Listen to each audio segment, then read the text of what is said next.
let's say the maximum solar voltage of your low voltage charge controller is 145 volt.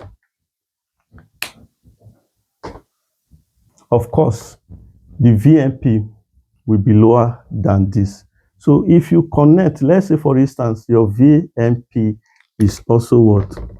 145 volt, your net VMP. So if you use this to size your solar charge controller, this is what happens. Once the battery gets fully charged, once your battery gets fully charged, the current flow is 0. And at 0 current, the voltage you will be getting is what? Open circuit voltage. So once your battery is fully charged, so this is what will be coming into your charge controller. The 150 volt, of course, is higher than this.